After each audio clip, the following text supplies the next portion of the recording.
Good afternoon, ladies and gentlemen. Welcome to On the Spot Motorsports with David Rogers. I'm your host, Mitchell Gunter, along with Alexa Gatlin. Tonight we got a great guest coming on, Jason Garver. He has been racing quite a while on the dirt tracks here in Northeast Florida. We're going to talk to him about his career, a little bit about his cars that he drives, his sponsors, and so we're going to get all into that. But first, like we always do, we're going to get into our marketing partners and thank those for coming on board with us and sponsoring this show. So first up, we have Miracle Automotive and Towing in Stark, Florida. Hey, don't pray for a miracle. Pick up that telephone and call Miracle Automotive and Towing for your needs at 904-368-1114. Also, on-the-spot lawn maintenance.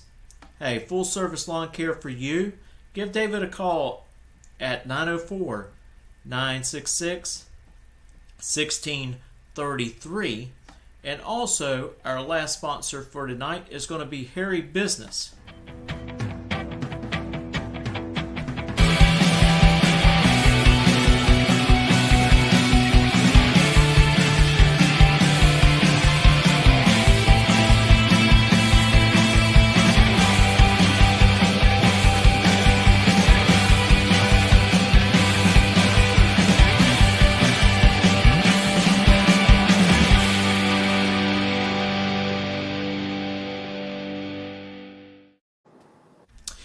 Jason, I want to thank you for joining our show tonight, and I want to welcome all the viewers coming in as we get ready to interview you.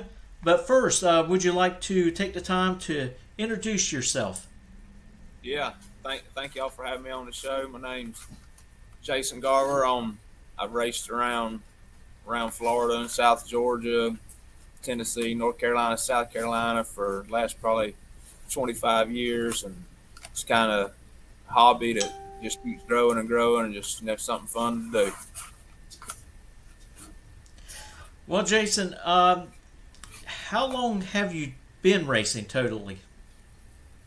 I actually started in 1994 is when I started racing, so about 28 years.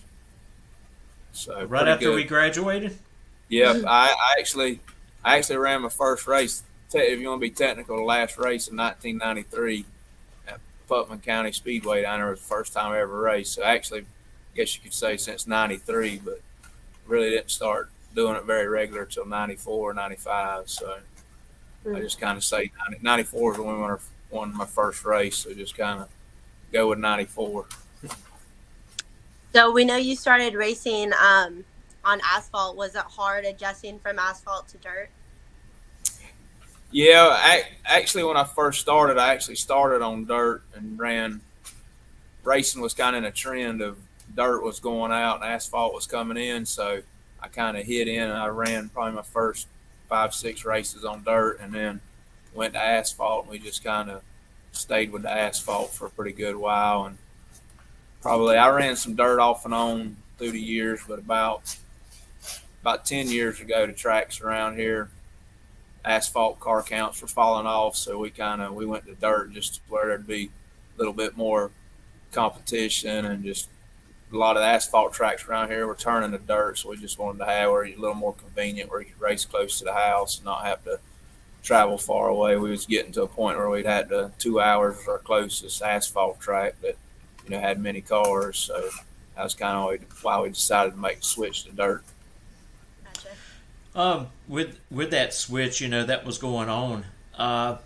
What's cheaper, tires for asphalt or tires for dirt?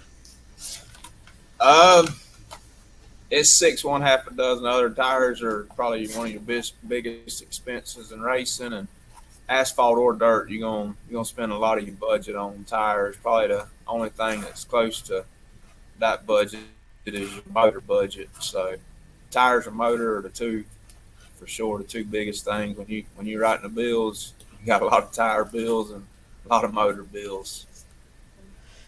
Has it been real hard for y'all getting tires here the past year?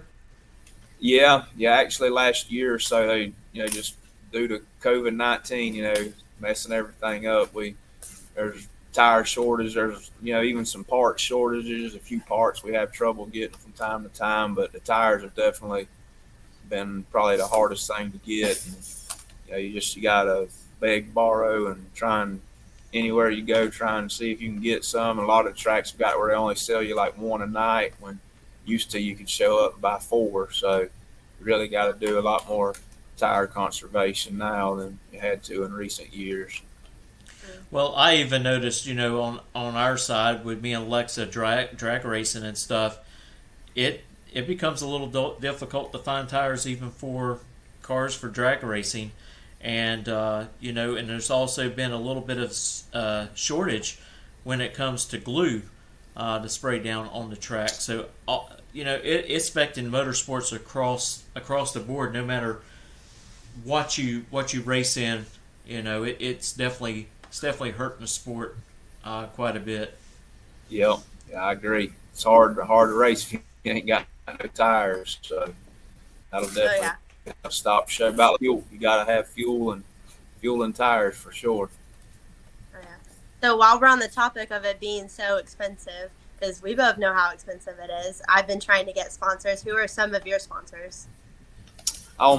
Luckily right now, I got the best group of sponsors I've ever had. Just, really blessed with, on the financial side of the racing right now. So, but we got a good list. I actually wrote them down where we didn't forget nobody for sure.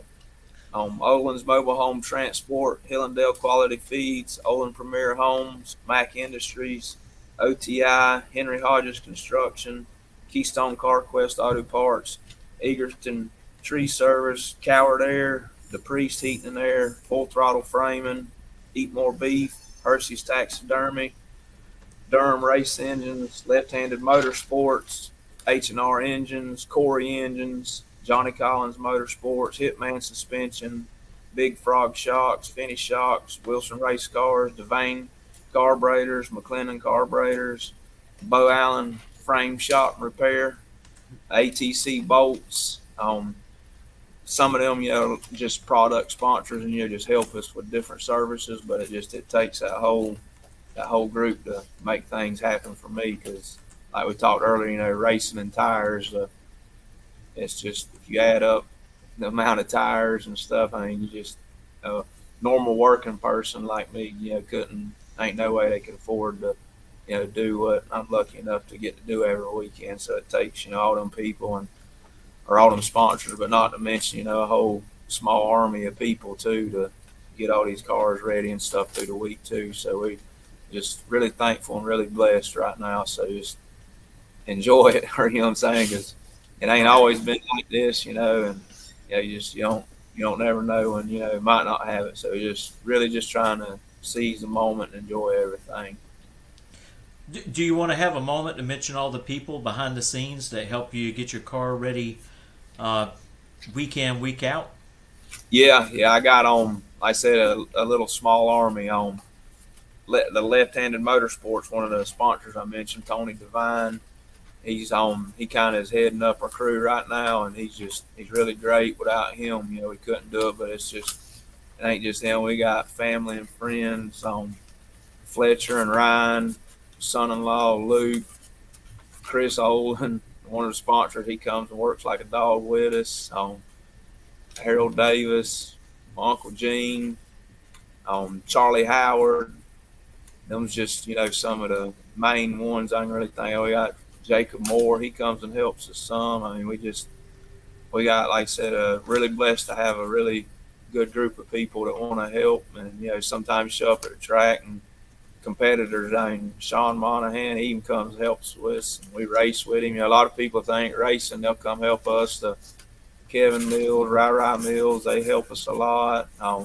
Kevin Byers, we gotta, like I said, it takes a lot to keep everything going. People I work with come and help us. I mean, I wish I'd have wrote down some names, because I'm sure I'm forgetting, somebody that comes and helps us, but just so many people, it's really hard to remember, because, it takes a lot to get these cars ready, and at the track, if something tears up, you just got to get whoever that can fix whatever, whenever. So it's a big orchestration, really, and it's hard to explain. I got a question here from a viewer.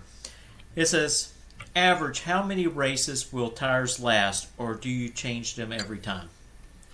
That's a loaded question. I mean, it depends on track conditions on what we do. If the tracks are wet and tacky, it usually ain't near as hard on the tires. So if the track stays wet and tacky, your tires will last several nights. But usually the track as the night goes on dries out. So usually, ultimately, your right rear is the tire that's really getting the most on it, and it really, most of the time you don't run them but a week, maybe 2 weeks at the most, and the left rear you might run about 4 weeks, and the right fronts too. But it's really a hard question to answer. But sometimes you might get a set that you wear out in a night. Now, I mean, we've actually wore out tires in a practice, wore out tires in a heat race, and wore out tires in a feature. So went through, 12 tires in one night just because of the track conditions. But that's few and far between. But most of the time, you can get a night or two out of your right rear, and 2 to 3 nights out of your other tires is a good average. How many different classes do you drive normally on a weekend? And can you tell our viewers a little bit how each class car is different? This weekend, we're actually going to race in 5 different classes. So it's kind of about almost every class they got. We got one for about every class, but there's different rules on the classes. So we got like a Thunder stock car, which used to be kind of like your beginner level class, but it really ain't beginners no more. I mean, it's just, it's a really competitive class, but it's more of a stock type car, with stock suspension. You can actually buy some of your parts at AutoZone and stuff like that. And then we're going to run a street stock car, which is kind of a step above, them. You can do a little bit more to the car. You can order a little bit more of your parts. The cars in that class are starting to be more store bought. Then we run a open wheel modified, which just basically has a stock front clip and everything else is fabricated. It don't even have fenders on it, but you can buy most of your parts for that car. And then we run a 602 late model, which is your regular late model car where everything on it's fabricated. Nothing is a stock part. And the 602 is just a Chevrolet crate engine that you can buy, and we run that. Then we run a 604 late model, which is the same type late model car, just you got a 604 Chevrolet crate motor, which is an aluminum head crate motor. And then we got a super late model, which is, the same late model, all fabricated car, but there really ain't no rules on the motor in it.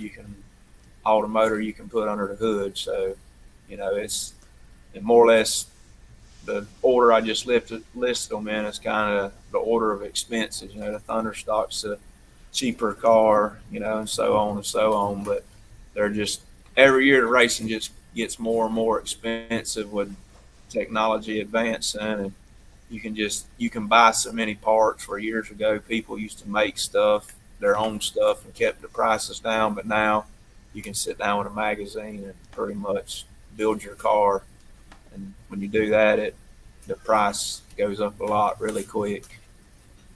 Now, on those on your 602 and 604, those motors are sealed crate motors that y'all have to put in there, correct? So they cannot be messed with. Yep. They're from Chevrolet. They kind of brought them motors in because rules sometimes just cost you money because they'll put out these rules, and then to beat the rules, you got to spend, so much money for a stock thing to beat the rule. So it's just things were really getting out of hand, probably 10 years or so ago. And that was when the crate motor stuff started, evolving into the racing. And it's brought down the motor prices. Like the 602 crate motors, I think they're about $4,500 now. And you can go somewhere every weekend and race for at least $1,000. And you can find $5,000 races. And then like the 604 class, you can if you want to travel a little bit, you can go somewhere every weekend and race for 10,000. And that 604 motor, I think they're about $8,500 now. So if you look at it in that perspective, that's pretty good, you know, when you can spend, you know, that little on a motor and race for that much that often. So that I think it's kind of saved the racing or made it more affordable for a lot more Right. people. Well, you know, like you said, you know, they come up with a bunch of rules. Everybody's going to do what they have to do to try to find that gray area. I mean, it happens all the time in NASCAR, and sometimes they get away with it, and sometimes they get bit, kind of like what happened with Danny Hamlin and Kyle Busch with putting extra material on the bumpers. You know, it's just things that they try to do to just try to have a little bit more advantage, and that's what you've got to do if you want to stay on top in racing. But I'm glad they put that rule in, took all the different rules out and went with the way that they do it now with the sealed motors to try to save all the racers money. We got a couple of comments I want to bring up. This one is actually, goodness, well, I've watched dirt track racing. It was a lot of fun. Glad to have my sunglasses, laughing out loud. Thanks for answering about the tires. We have Mark Thomas. He says, good luck this weekend. We got another question. Do y'all race in Lake City the whole week or Saturdays? Sorry, I was working and joined late. Yeah, this week, usually the races are on Saturdays, but this weekend at North Florida Speedway there in Lake City, they're going to do a 2-day show, what they call a Summer Slam. So they're going to actually race Friday night, Saturday night. So you can come either day and, you know, see the show. Saturday night's probably the better night because most of the features will be that night, but you can come either night and see some pretty good racing. Alexa, you have a question? Yeah, so I was going to ask. So I know somebody that used to do dirt racing a lot, and he won a lot of races to the point where everybody was accusing him of cheating or fabricating stuff. Do you get that a lot? Because I know in dirt racing, people are a little more like, you start winning all these races, oh, there must be something, you know, cheating in the car or whatever. Yeah, we sometimes get that, people, you know, saying we cheat and this and that. And, I mean, I ain't gonna lie, I try and get any advantage I get, and I don't really. There's two kinds of racers. They say losers and cheaters. So you better be a cheater, but not really. We try and, you know, go by the rules. But like I said, just anytime you think you can get an advantage, you know, if you think you can get it by, everybody does it. You know, not everybody will admit it, but everybody's trying everything they can. Okay. And I mean, we've been thrown out before on stuff. You know, I mean, you just gotta do what you can do. Or I'm not really a crier. You know, a lot of times you'll hear people, oh, they're doing this or doing that, and if the tracks ain't checking something or whatever, and there are other people doing it, I'm not going to be the little kid to run up there and squeal on everybody. I'm going to do it in my car and join the crowd. So, but yes, we get that a lot. You know, oh, y'all got to be cheating or this or that. But we just, I tell them I ain't cheating. I'm competing. Jason, out of all the tracks that you have raced over your years, which one is your favorite? Which one do you really enjoy going to? I ain't really gonna say I got one just, you know, sticks out. And this dirt stuff, I like the red clay tracks. There ain't a lot of them around here. The tracks around here are kind of more of a black dirt, slicker, but I like tracks that got tack to them where you can really race harder and drive harder and stuff. So, but like I said, I ain't really gonna say I got a for sure favorite one, but anyhow, if we win, that's my favorite one that night. So if we do bad, I hate it, but if we win, that's my favorite one that night. So how many wins have you had so far this season? 19. We've won 19 races this year. Wow. So we've had a pretty good year. I mean, like I said, we've ran 4 or 5 cars a night. So I mean, as much as we race, it probably ain't that good. But it sounds good. So Yeah, so you really are won 19 races. No, I'm just kidding. yeah. Jason, I actually have a couple of pictures here I'd like us to go through, and you can talk a little bit about them. Some of them are some race wins at some of the tracks, and we have this one right here. Yeah, that's we was talking about the 602 late model. That's our 602 late model car there. Is what that is, and that's at North Florida Speedway where we're gonna run this weekend. But that's what the late model cars look like. Yeah, that's inside our shop right there. The car up on the lift, that's on Fletcher's car, Fletcher Mason. It's a open wheel modified. He helps us a lot and been with us. He's been with us since he was a youngin'. But he's one of our good helpers, and he works out there at Keystone CarQuest Auto Parts. But that's an open wheel modified. That blue 74 car, that's a 604 late model. And then the black 01 car, that's our super late model. And that was at Putman Speedway here a couple weeks ago. We won the late model race with that black 01 car, that super late model car, and that was a pretty good money win for us. It was $5,000 to win, so that was really a nice race to win. Help pay for some of them tires. That's I think that's from this last weekend. I think that was at Screven, Georgia. That was actually some of my helpers. I forgot some of them. AC Morrow, the car we got there has got a Ford in it. AC, he's a Ford man. My daddy, he always raced Ford, so that car's kind of got a special place in my heart just because it's Ford too. But that was AC's grandson, Avery Crawford. He went with us to help us, and in the background, is my girlfriend Holly Higdon, and me and Tony back there, probably getting some stuff ready for the car. It's a lot of cleaning up when you're out there on the dirt track, isn't it? Yeah. Yep, that's the super late model car right there too. It's jacked up right there.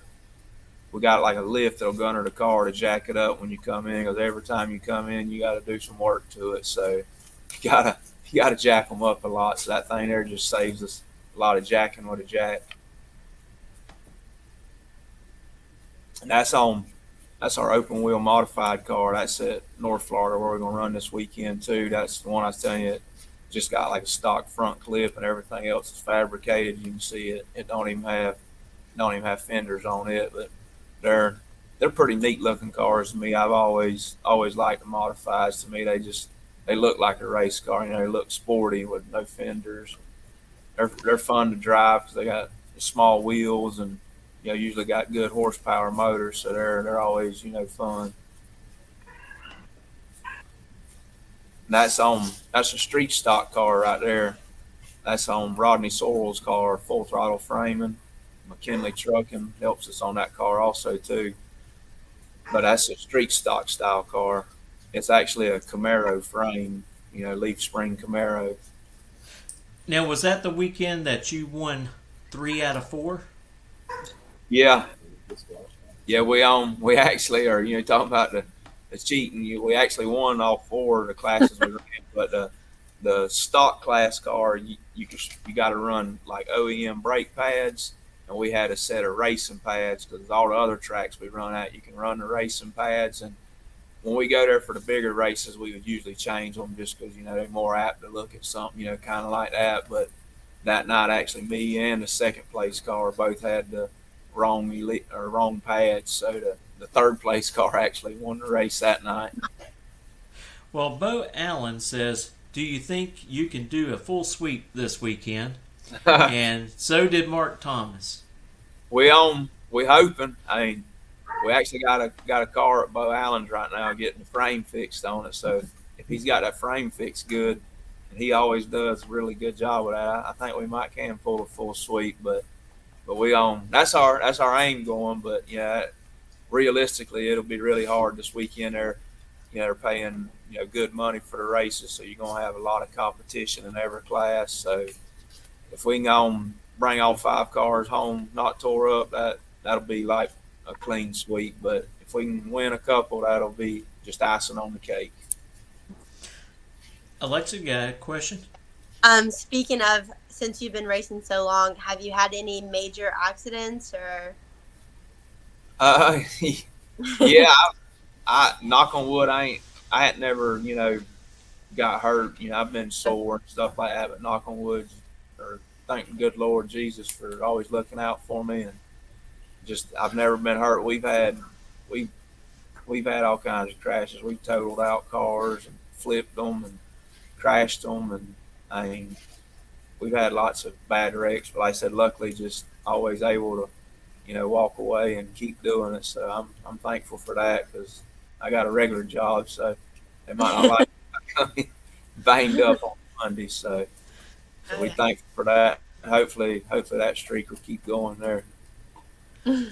Yeah, I tell you, the longer you race, those things are eventually going to happen Yeah, to and you at some time.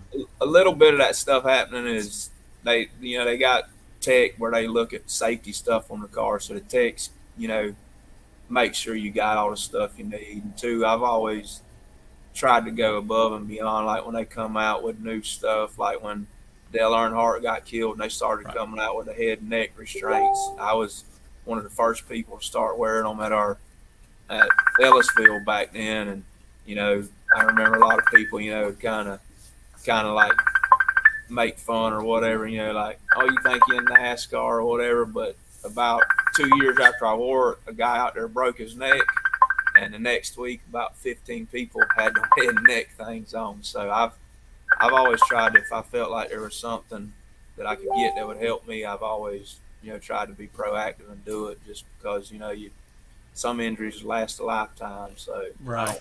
I don't want that. So I want to come home afterwards.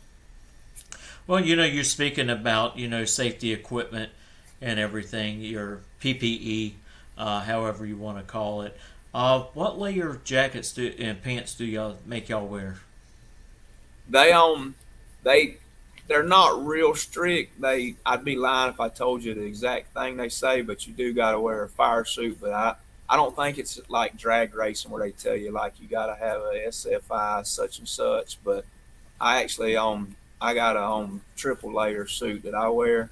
So I mean, I'm trying to get all the protection I can get, because that's probably the worst thing I would hate to have happen would be to get on fire, because you can't get away. If fire happens, you can't just get away from that. It's there till it's out. It ain't like if you hit something and you hurt, you're done.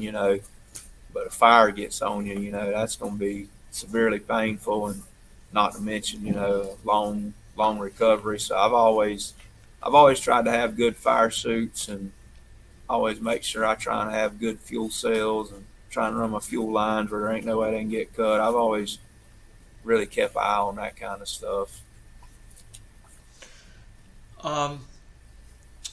Can you, when you do go to a track that has, quite a bit of banking, how much time do y'all have to spend just in the car, putting camber in it? Is it equally about the same as if you race on an asphalt track? Yeah, the caster camber stuff is a little different from the dirt to the asphalt. But as we change tracks, we don't really change the caster camber a whole lot. But these cars, they got so many adjustable bars and stuff that you from track to track, you do gotta make a lot of adjustments to your car for it to handle the track. And sometimes it takes you a little bit of time going to the tracks to figure out what you need. Or kind of like fishing, if you're fishing the same lake, you know what to do. If you go to a new lake, you gotta go a few times and figure out what you need to do. And it's the same thing when you go to new tracks. And sometimes you go somewhere and you just hit it off and you're good from Jump Street. We've been to several tracks and won our first time at them, but it's probably a lot, I'm gonna say, just luck sometimes when you go somewhere and start off good. Right. But luck's good as skill too, so we'll take that. Do y'all have? You're probably gonna laugh about this. but I know a lot of pro teams and all different sorts of racing sanction bodies, they do it. Do y'all have a to-do list in y'all's trailer, and each person checks off that they got their job finished and done before y'all hit the track? Is that something that y'all do? Yeah, yes, we really don't have, where we initial it and stuff, but pretty much most of the people that go with us have went with us a pretty good while, and mentally pretty much everybody kind of knows their little part and what they should do.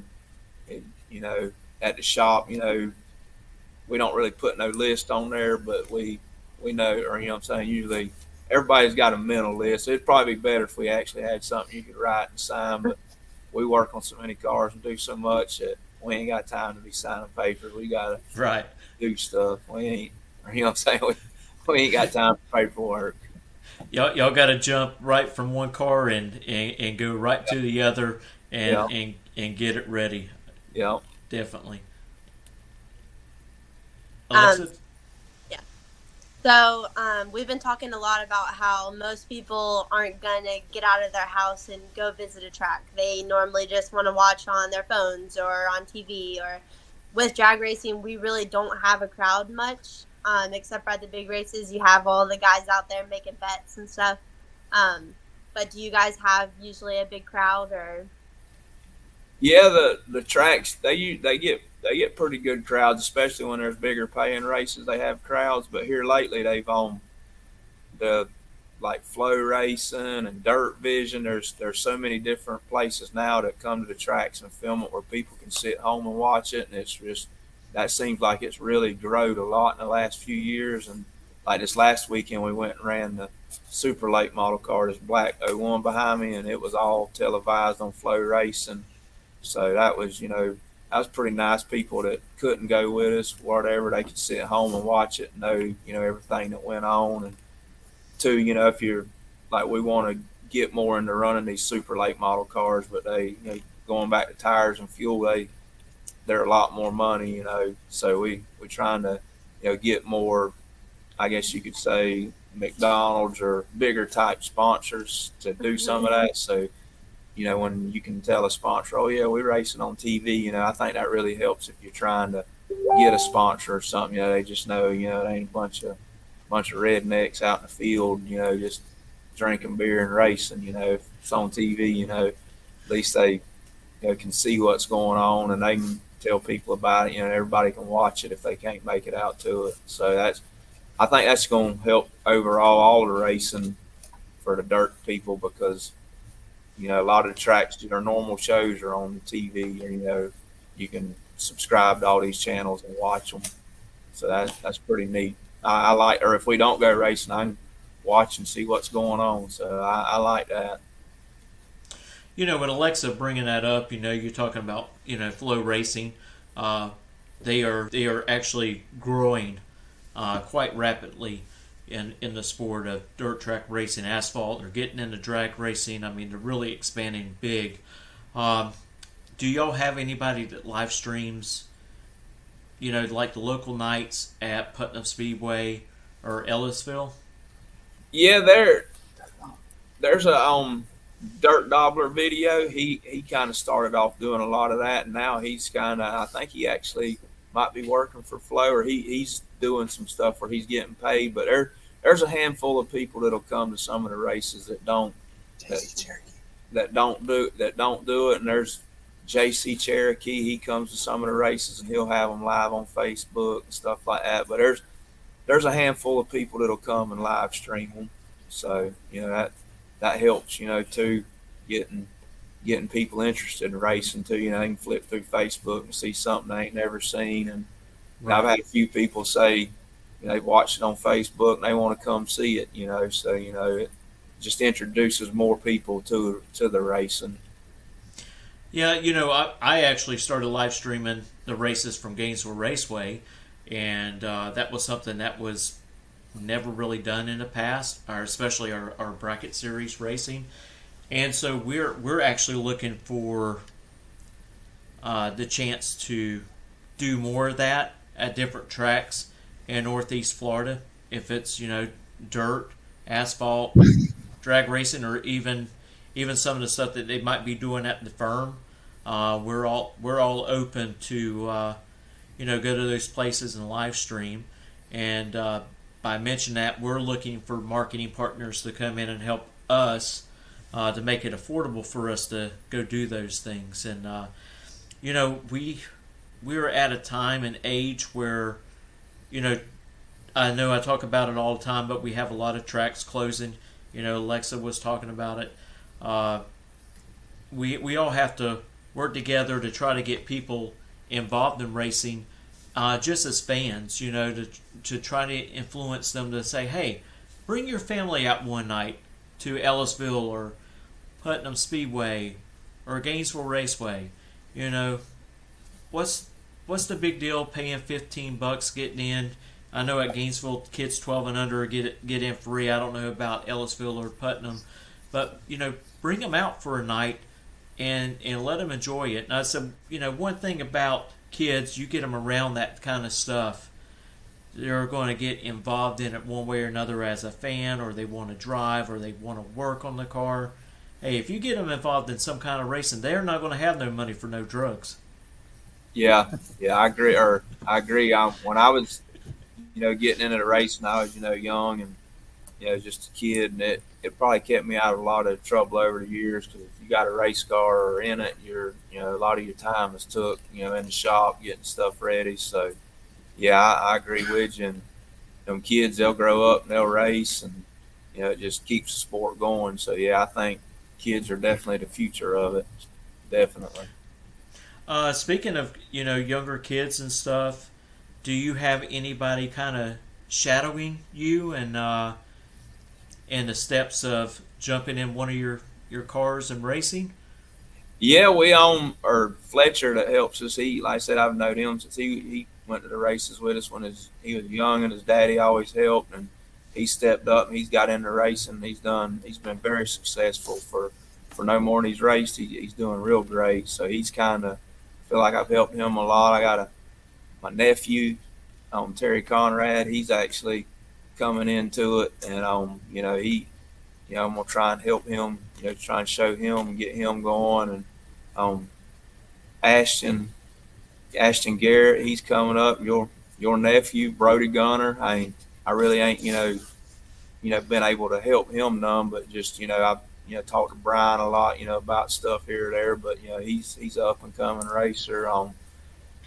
We race with some kids out there. There's Trey Mills. He's, I think, 14 years old, and Bubba Rowland, he's 14. There's a boy named Jackson Heiss. I think they're all, kids. They're, in my eyes, are kids, but then you get out there with them. If you didn't know they were kids, they race like grown adults. So, at times, when I'm around them, sometimes you almost find yourself, I try not put in my head that they're kids, because sometimes I feel like you cut them slack, because they're kids, But then on the other hand, you don't want to get beat by a kid, So it's kind of a double-edged sword, racing, and the racing crowd's getting younger and younger. When I started, I was like 17 years old when I started, and for the most part, most of the people racing were, I want to say 30 plus. So I was kind of, I think, looked at as young. And now, I'm 45 years old, so now I guess I'm kind of looked at as one of the old guys.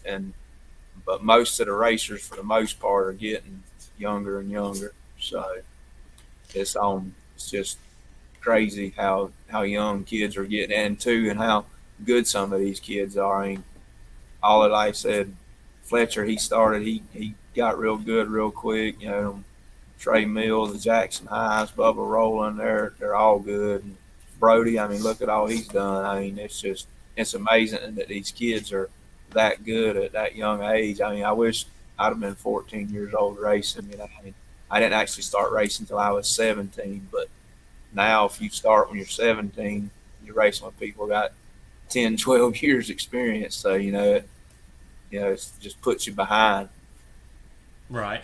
And I tell you, I want to thank you for, taking the time and putting Brody in your car a couple of times and letting him get his feet wet on dirt. Yeah, we're glad to help him. I think it's actually helped him and where he is now running in the Legends. Yeah. A whole lot. Yep. Yeah. Any time, in my opinion, if you're trying to race, or like we got so many cars on, a lot of times we get people, oh, y'all to just race one car, concentrate on this or that. But to me, anything you can race anytime, it is helping you. I mean, I've raced 28 years, and probably 3/4 of the years I've raced more than one car. So, I mean, I probably raced 50 years worth of experience, or, if you look at a experience level, it might not always show, but we got a lot of experience, but especially them young kids, I'd say anything they can race, it just, every car is different. You got to adapt to different things. I mean, or like Brody's racing a lot of asphalt. I mean, the dirt probably will actually help his car control skills. I mean, there's just anything you can race, in my opinion. If you want to race, you need to try and race, because it ain't gonna hurt you. Right. Well, his driving style, I think it does help, because those Legends, they're a handful. Yes. If you ever watch a GoPro of inside one of those cars, Like someone's busy. driving. I mean, their hands are like this the whole entire time. I mean, they're sawing at the wheel. There's no relaxing part of it. Let's see, we got Jacob here. Let's see if we can get it to come up. He says, I can't wait to race the E-Mod against Jason and Fletcher. That's Jacob Moore. Yeah, we know Jacob. Jacob, he's another one that we race with, and when he ain't racing, a lot of times he'll come with us and help us out. And Jacob, he's good boy, and I've known him quite a few years, but just watch him grow up and get into racing too. And he's a good racer too.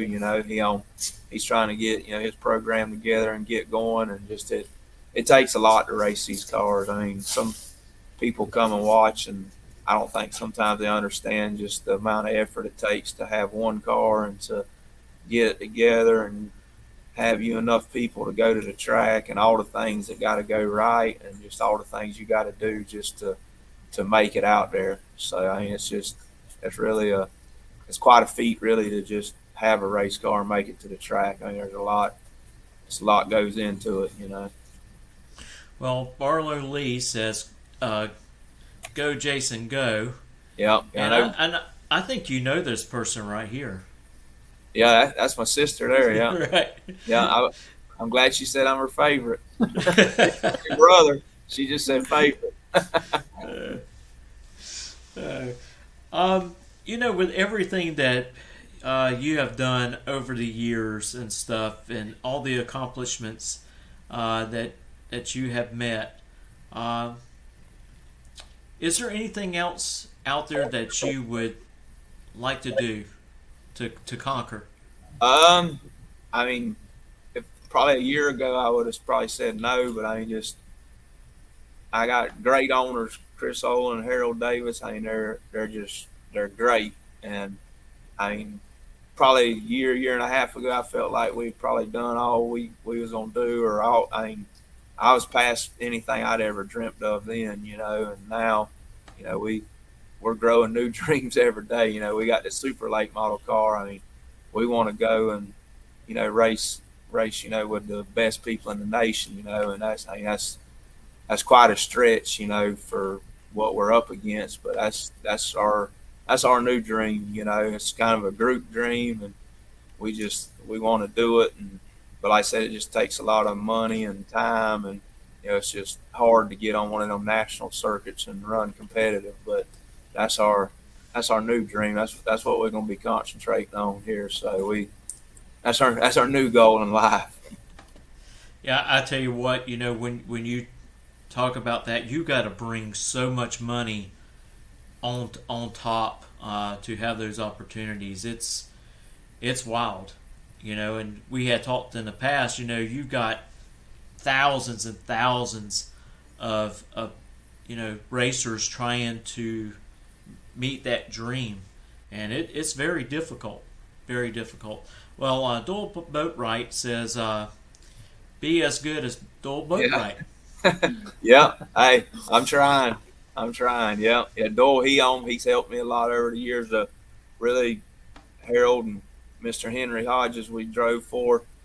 Doyle was, who really opened up a great avenue for me. He was going to be gone for a while, and I actually got with them off just, substitute for him while he was gone. So I'm really forever indebted to Doyle for helping me get hooked up, because before that I, for the most part, owned most of my cars and really didn't have the money to race, and just it was, you don't realize how draining it is until till you drive a car for somebody where you don't have to foot the bills and you can actually enjoy the racing. You ain't on pins and needles because everything's got to be paid for. Or I've been to the tracks before and I've wrote checks for tires that wasn't no good, and it's a lot of pressure when you roll out there on the grid.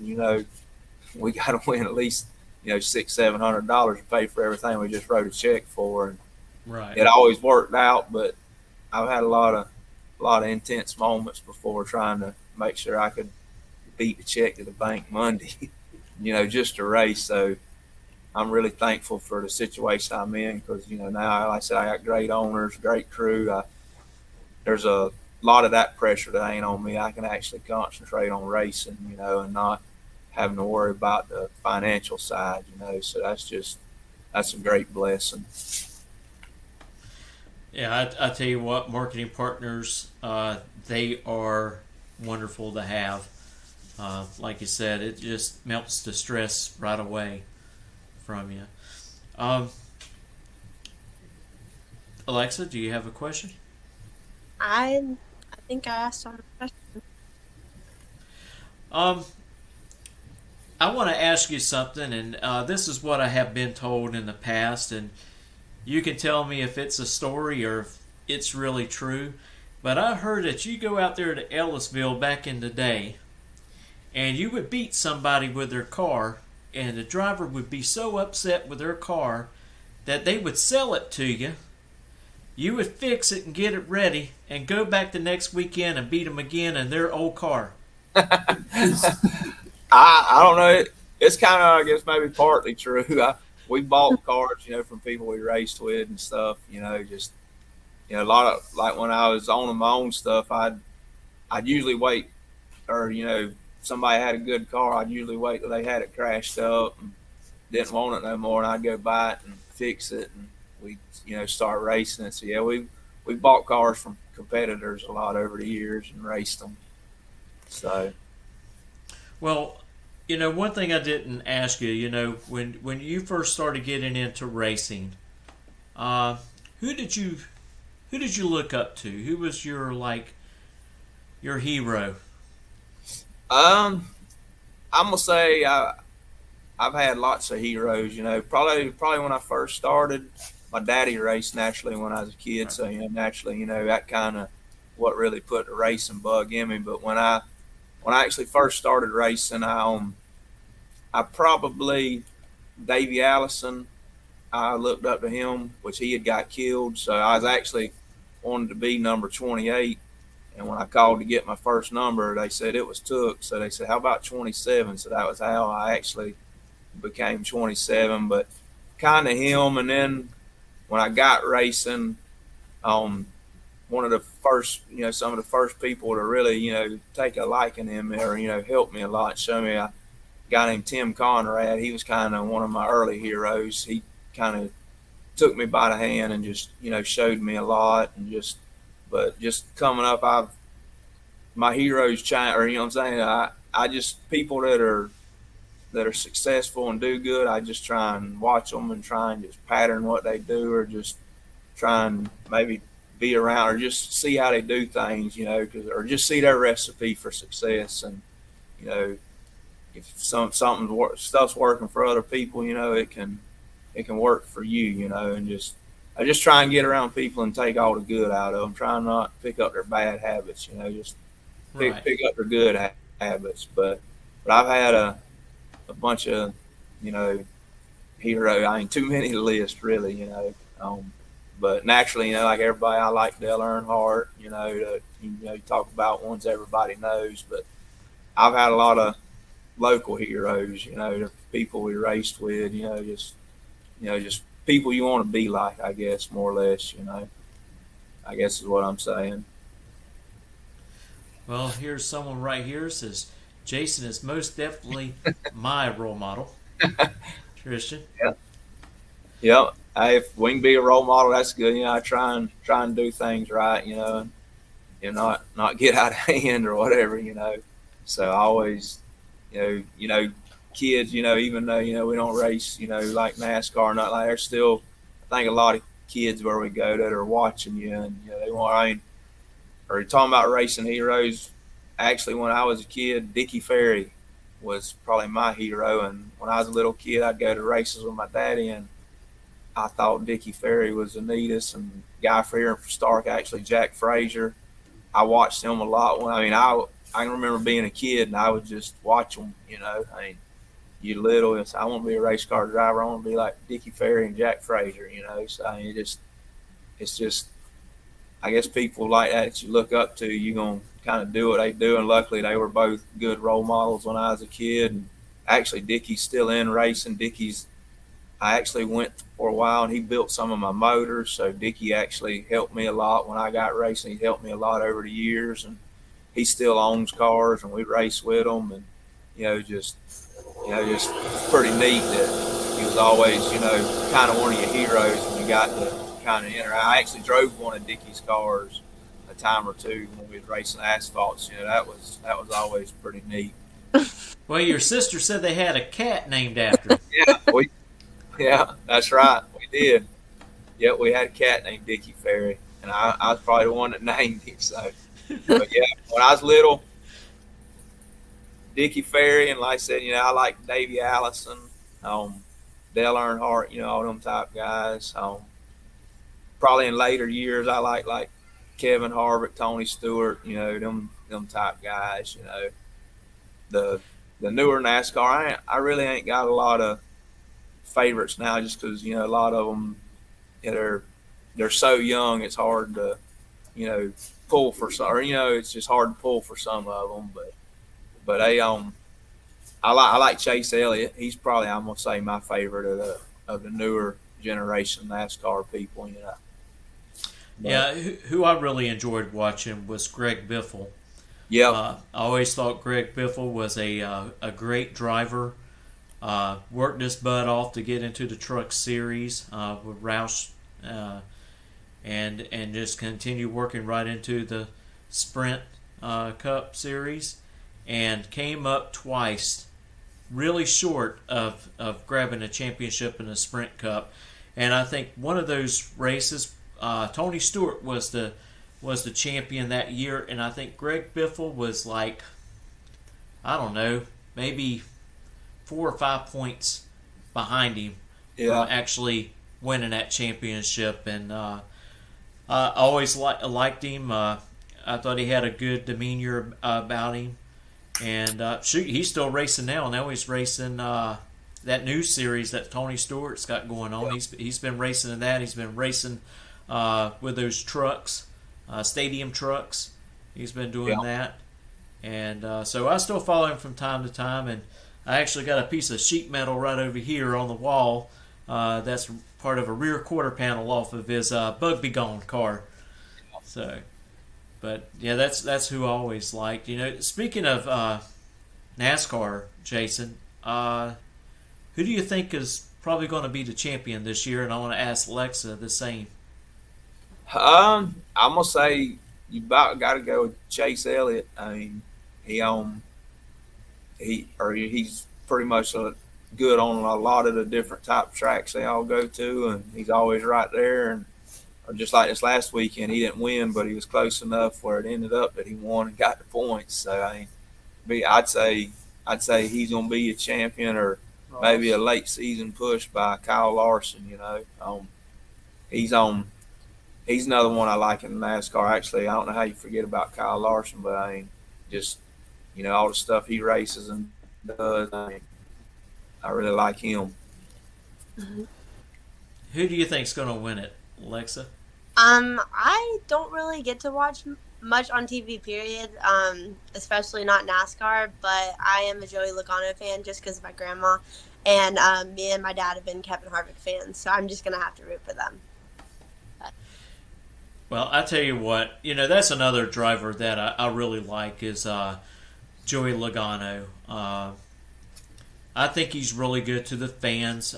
He's definitely really good with the kids. And one thing that really struck me about Joey was when Brody was racing down there at Daytona Speedway during speed weeks and the quarter midgets.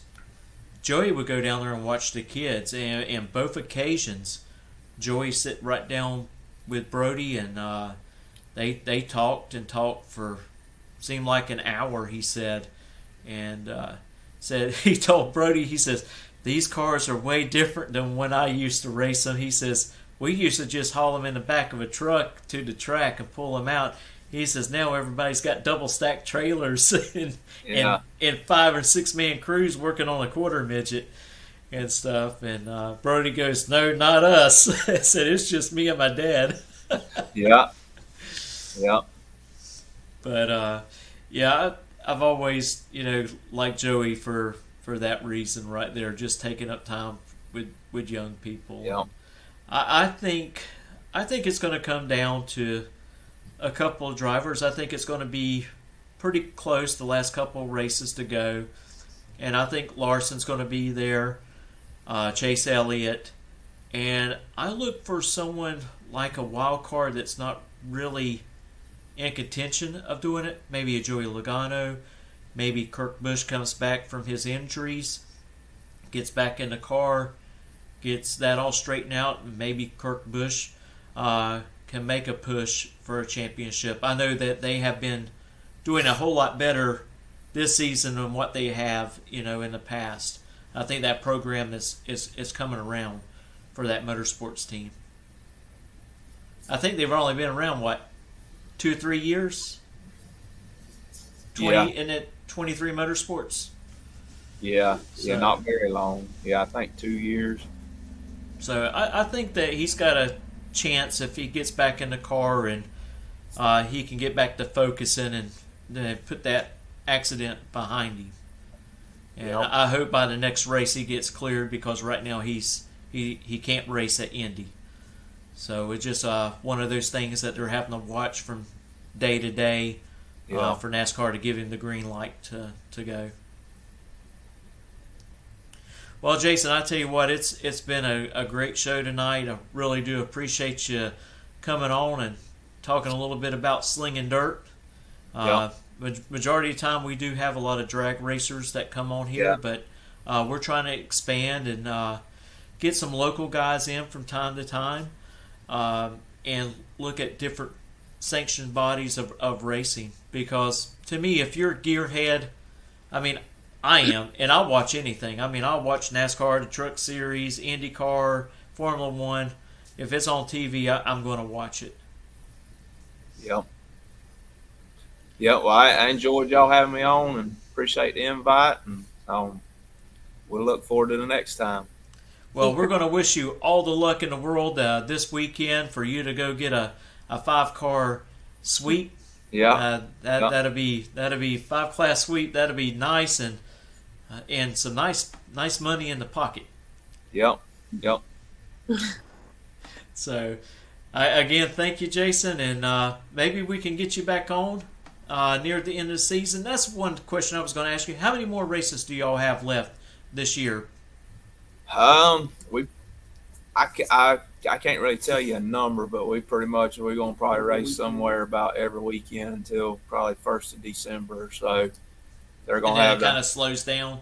Yeah, they're probably the end of us this year will be when they're going to do that XR Super Series for the late models there at Alltech Speedway. I think the first weekend of December, and that more than likely will probably be the end of our season. But between now and then, every weekend we're going to go somewhere. So, we'll be somewhere.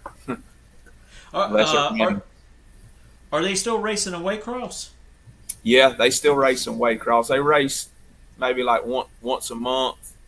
So, down, but we'll probably race Waycross some 40 years over too. All right. Still. Well, I'll tell you what. I'll try to get out to one of the tracks before y'all quit racing this year. Yeah. I know our season's winding down little by little. We're done in October, pretty much, except for some big money bracket races that are coming up in November and December. And but other than that, I'll try to make it out there and watch a race and get some pictures and post them on our Facebook page. Yeah, y'all had to come out there and see us go in circles. It's a lot different than a straight line racing, but yeah, we got to turn around and come back. I'll tell you something really funny. Brian came out there, my brother with Brody, and they came out and watched us race out there at Gainesville. And so I asked Brody, I says, "How'd you like it?" He goes, "It's okay, but y'all just go to the straight line." Yeah. I says, well, it's a little different when you're in the car, depending on how much horsepower you're putting down. Yeah. I said, there's a lot of things going on. Sometimes your car wiggles, and you got to control it and keep it straight. So it's not always just hit the gas and go down the track. There's a little bit of stuff involved. Yeah, there's a little bit to it. Yeah, I know what you mean. Yeah. I need to put him in the car one night out there and just let him go down the track and see how he likes it by sitting behind the wheel. But all right, Jason. Well, take care and good luck, and we'll see about having you back on here near the end of the season, somewhere around December. All right, man. We'll be looking forward to it, and thanks again. No problem. Anytime, Jason. All right. Take care. Man, what a great show we had tonight, Alexa. I tell you what, talking about dirt track racing, having Jason on. I've known him for years, went to school with him. We graduated in 94, and he has always been really good at racing. One thing I wanted to mention was to let everybody know, if you would like to see what goes on out at Gainesville Raceway, On the Spot Motorsports will be live streaming from there this weekend. So if you don't want to come out and sit in the stands in 97-degree weather and feeling like it's 110 in the bleachers, hey, you can sit right in your living room. You can, go back and forth to the refrigerator as much as possible. And you don't have to watch it on your phone or on your computer. All you have to do is go to your smart TV, go to YouTube, put in On the Spot Motorsports with David Rogers. Bam, it will come up on the screen. And you can have all the comforts of home and watch some really good racing. I know I'm ready for this weekend. How about you, Alexa? It's been a few months, but I'm ready. I tell you what, I want to congratulate all the racers this past weekend that was out in Sonoma for their wins. Of course, we had Joey Gladstone, first win in NHRA on his Pro Stock motorcycle. I know they're really hyped up there at Reed Motorsports. They're doing a great job. I seen this coming the past couple of weeks. He had made it to 2 finals. This was his third final at Sonoma, and third time was the charm for him, picking up the win. Of course, Erica Anders had to face her rival Greg Anderson in the final, and she was able to hold shot him, put a 018 light on him, and she was about 100th slower, so she was able to pick up that whole shot win. We have Bob Taskus that won Funny Car, and of course Brittany Force. They're coming on really strong, getting close to, there's not, but I think 10 races left in the season on the NHRA Tour. And I tell you, they have been doing great. David Grubnick, what a great tuner. I mean, she has laid down some of the most fastest passes in NHRA history. And I tell you, what do you think about her chances of winning a championship this year, Alexa? Oh, I think they're pretty high, for sure. And, to get back on Pro Stock, You got two that's pretty much running away from the field. Of course, Erica Andrews, she's in first place. And you got Aaron Stanfield right behind her, her teammate. I think he's like 80 points back. I think the next car back is well over 300 points from Erica. So she may be able to clinch really early. I think maybe they were looking at maybe when they went to Dallas that she would clinch. I know she's pretty close of getting herself locked in the countdown already. I guess they're doing the countdown. I have to double check, see if they're still doing it that way or not. But this weekend they're going to be racing in Seattle, and we'll see what happens. See if Erica Andrews can pull out another one. I know over 10 years she did not win any races on the Western Swing, but she was able to break that feat there in Sonoma, and that was her 18th year racing at Sonoma before she got her first win there. So congratulations to her. And of course, everyone, stay tuned to our Facebook page, as we will keep you updated on the points for NHRA, keep you up for the points in NASCAR, and we always announce the winners. And you know, one thing that we do try to do, if it's going to show up late on your TV, even though we know who those winners are, we will hold them until after the NHRA airs from out west or anywhere, because we want people to be able to watch it, enjoy it, and not know who the winners are. But that's it for me. And Alexa, I hope y'all had a great time, and we hope to see you back here actually on Saturday, and then again Thursday nights. I got to get out of that. We're on Thursday nights now instead of Wednesdays. That way that people who go to church and stuff, they have the opportunity of not missing the show. So we'll talk at y'all later, and thank you for joining. Thanks for watching.